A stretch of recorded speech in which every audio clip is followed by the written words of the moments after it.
First of all, I have to thank Recording.lk for coming and discussing with us in support of Bhikkhuni order.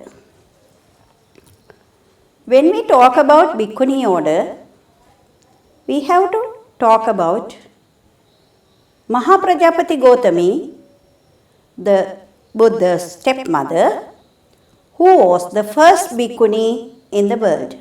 The Buddha, on invitation, arrived in Kimbulwat city and he was there for some time and preached Dhamma,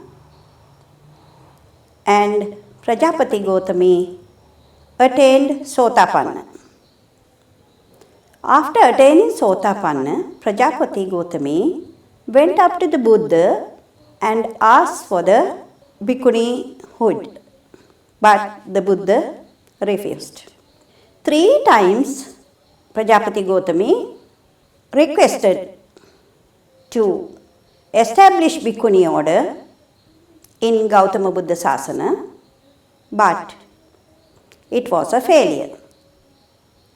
Yet, Prajapati Gautami never gave it up. Ultimately, what she did was, she cut off her hair herself and she removed all her luxurious jewelries and clothings, etc. And she took a earth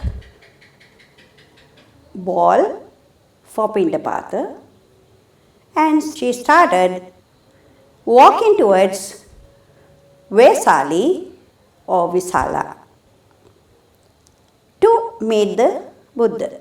When she went to the Buddha,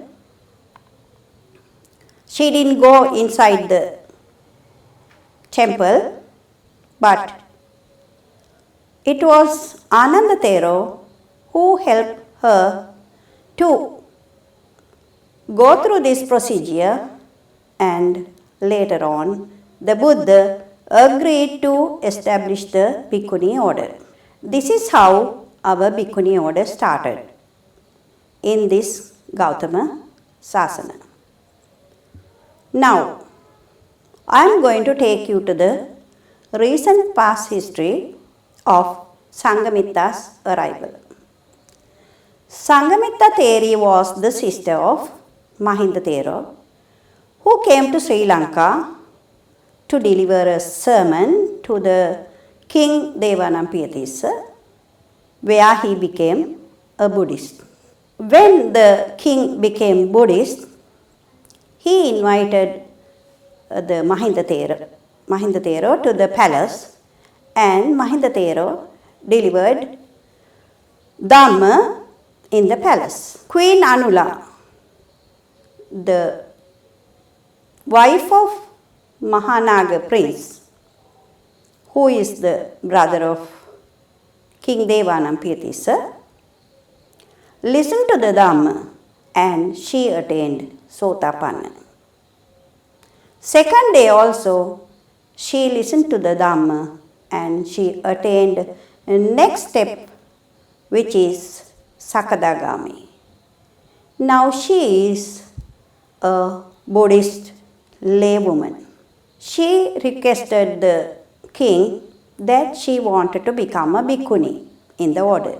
When this requested was put to the Mahinda Thero told king it was not him who was suitable for this, but his sister Sanghamitra, who was in India.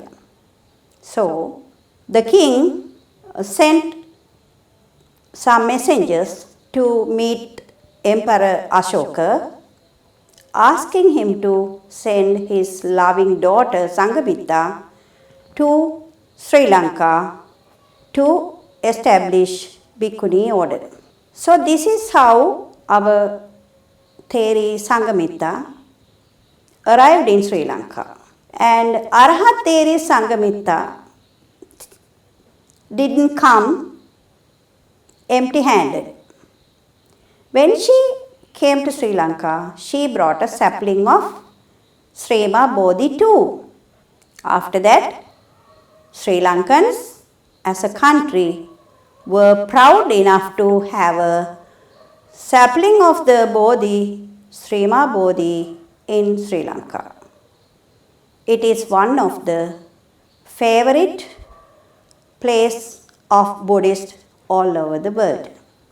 After Sangamitta's arrival, many ladies from Sri Lanka joined the Bhikkhuni order, and it went on very well, and many ladies became Bhikkhunis, and Bhikkhunis started writing the Dhamma too.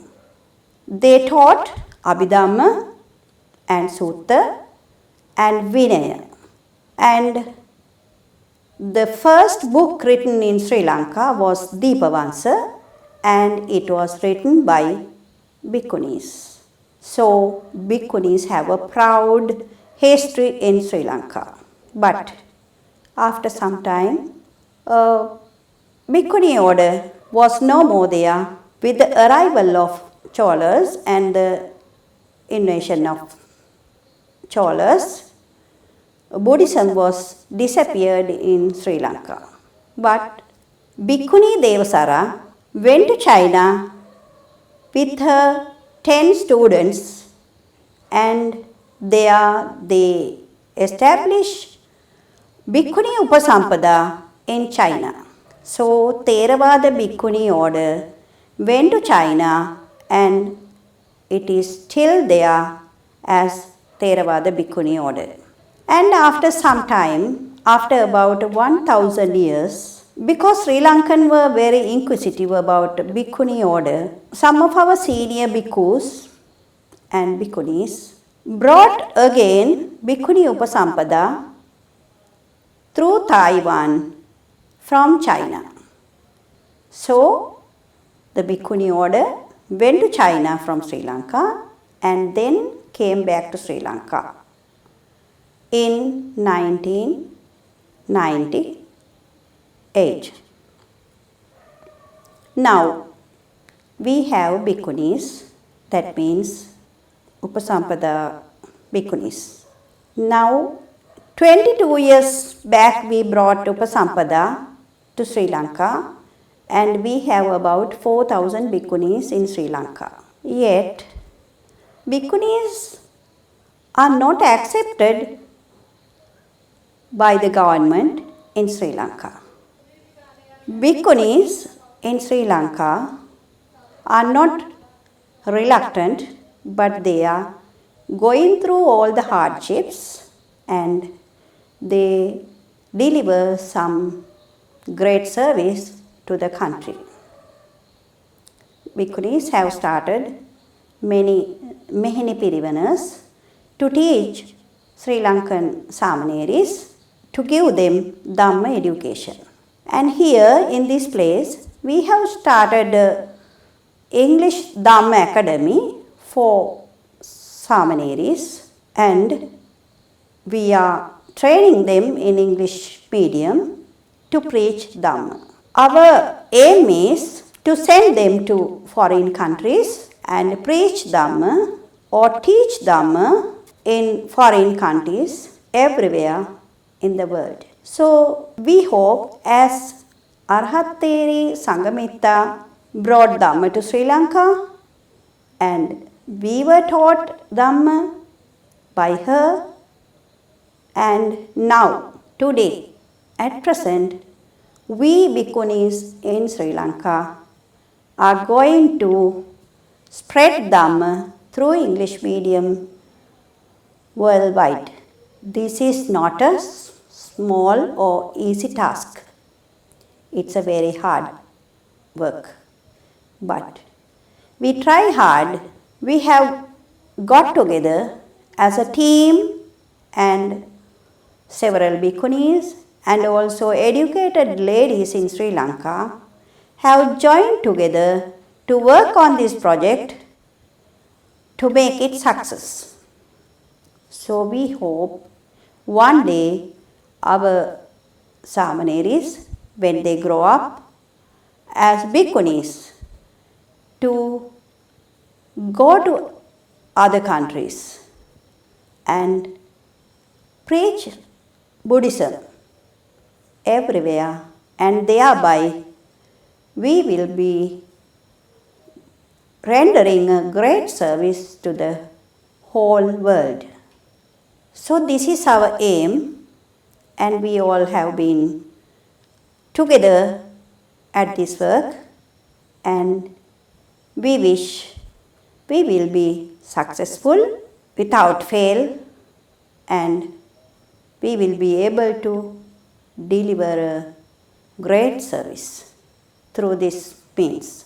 We hope everybody in the world will join with us, and they all will support us to go through this process and spread Dhamma throughout the world with the help of Bhikkhuni Sangha in Sri Lanka.